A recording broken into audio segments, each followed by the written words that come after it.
नमस्कार. भारतीय नाईकमध्ये आपलं स्वागत आहे. मी अभिजित कांबळे. अपहरण, सामूहिक बलात्कार का जातीय अत्याचार? बारामती ग्रामीण पोलीस स्टेशन हद्दीमध्ये पोलीस निरीक्षक प्रभारी वृत्तपत्रांसाठी एक माहितीपत्र प्रसिद्ध केले असून त्यामध्ये 2 मुली घरातून पळून गेल्या व स्वारगेट येथे आढळून आल्यानंतर दिनांक 16/9/2024 रोजी सुखरूप असून त्यांच्या पालकांच्या स्वाधीन केल्याचे प्रसिद्ध पत्रामध्ये म्हणले आहे.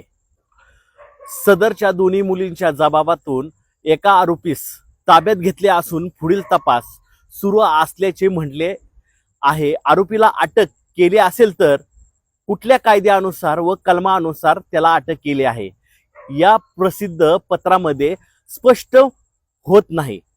भारतीय नाईक जेव्हा या गोष्टीचा तपास करण्यासाठी वैद्यकीय मेडिकल कॉलेजमध्ये तपास करण्यासाठी गेले असता वैद्यकीय कर्मचाऱ्यांच्या माहितीनुसार दोन्हीपैकी एक अल्पवयीन मुलीचे वैद्यकीय तपास झाल्याचे निष्पन्न झाले आहे, तर दुसऱ्या मुलीची वैद्यकीय तपासणी झाली नसल्याचेही म्हणले आहे. घटनाची सत्यता पडताळून पाहण्यासाठी गेले असता वैद्यकीय अधिकारी यावर बोलण्यास तयार नाही, तर पोलिसांच्या म्हणण्यानुसार एक आरोपीस अटक केली आहे. या गुन्ह्यामध्ये एकूण 3 आरोपीची मेडिकल कॉलेज येथे रात्री उशिरा दिनांक 17/9/2024 रोजी वैद्यकीय चाचणी केल्याचे समजते. सदरच्या पीडित मुली जर पुण्याच्या स्वारगेट परिसरात सापडली असतील तर हा गुन्हा पुण्यातील परिसरात घडला की बारामती ग्रामीण हद्दीमध्ये घडला हे सांगण्यासाठी पोलीस यंत्रणा पुढे येत नाही. या दोन्ही अल्पवयीन मुलींपैकी एक मुलगी अनुसूचित जातीची असल्यास ॲट्रॉसिटी दाखल झाली का नाही याबाबत पोलीस यंत्रणेकडून काही सांगितले जात नाही. हा सामूहिक अत्याचार बलात्कारचा प्रकार तर नाही ना, याबद्दल कुणीही काही बोलण्यास तयार नाही. या दोन्ही मुलींचे हरवल्यासंबंधीची घटना निकाली काढली आहे, याबद्दल पोलीस यंत्रणा चकार शब्द बोलण्यास तयार नाही. या गुन्ह्यामध्ये नेमकी किती आरोपी निष्पन्न झाले याबद्दल गोपनीयता पाळली जात आहे. भारतीय संहिता अनुसार कलम 376 ॲट्रॉसिटी, सामूहिक बलात्कार असे गंभीर गुन्हे बारामती ग्रामीण पोलीस स्टेशन हद्दीत घडत असताना याबद्दल महिला अत्याचार विरुद्ध, लाडकी बहीण महिला सशक्तीकरण, महिलांच्या सुरक्षिततेची आम्ही अशी वल्गना करणाऱ्या बारामतीतील 2 आमदार आज मुग गिळून का गप बसले आहे? अनुसूचित जाती जमातीच्या ढाणेवाहकांनी शिपूट खाली घातली आहे का? विकसित बारामती, सुरक्षित बारामती अशी घोषणा देणारे असे रणरागिणी बारामती गोडवे गाणारी महिला आयोगाच्या अध्यक्षा झोपून गेल्या आहेत का?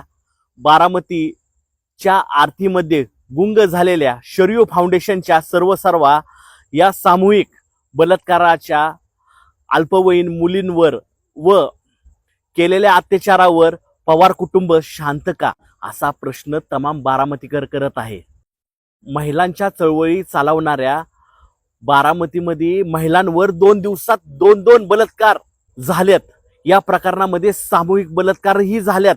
यावर सामाजिक राजकीय व्यक्ती प्रक्रिया देत नसतील तर बारामती तालुका हा मुर्द्यांचा प्रदेश आहे असा प्रश्न उपस्थित होत आहे. संवेदनशील प्रकरण महिला व बाल अत्याचार गुन्ह्यांमध्ये वैद्यकीय विभाग व पोलीस विभाग एवढा उदासीन का आहे? तालुक्यातील महिला चळवळीतील, सामाजिक चळवळीतील आणि राजकीय चळवळीतील नेते कार्यकर्ते नाजूक विषयावर एवढे उदासीन का आहेत?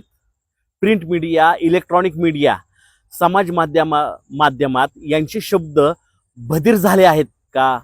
याच्या तोंडातून साधा एक शब्दही बाहेर पडत नाही. यांच्या लेखणीतून अन्यायाविरोधात चिडका निर्माण होत नाही.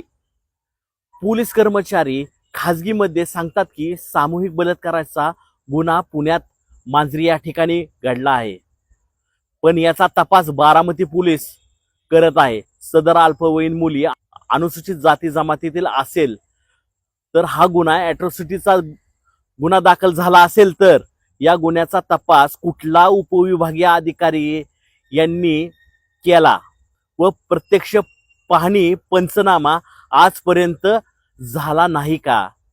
सदरची मुलगी जर अल्पवयीन आहे तर तिचे समुपदेश करण्याची जबाबदारी कुणाची आहे? अशी कोणती ताकद आहे की ही प्रकरण दाबण्यासाठी एवढ्या ताकदीने प्रयत्न करत आहे की जी बारामतीतील पत्रकार तोंड उघडायला साधं तयार नाहीत?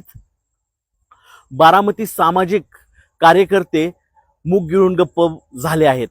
अशा ताकदीविरुद्ध बारामती तालुक्यातील अनुसूचित जाती जमाती महिलांवर अत्याचार होत असतील तर भारतीय नायक आपली लेखणीचे शस्त्र करून अशा अन्यायाविरुद्धात नेहमी उभा राहील.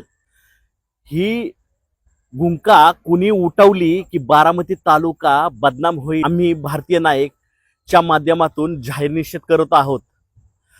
बारामती तालुक्यातील अनुसूचित जाती जमातीच्या महिलांवर अत्याचार होत असतील तर सर्वसाधारण महिलांवर अत्याचार होत असतील तर भारतीय नायक आपल्या लेखणीचे शस्त्र करून अशा अन्यायाला वाचा फोडणारच. ही मुगा कुणी उठवली की बारामती तालुका बदनाम होईल? या दोन्ही बलात्काराच्या घटना खोट्या आहेत म्हणून. व्हिडिओ जर्नलिस्ट सुशील कांबळेसह भारतीय नायकसाठी मी अभिजित कांबळे. नमस्कार.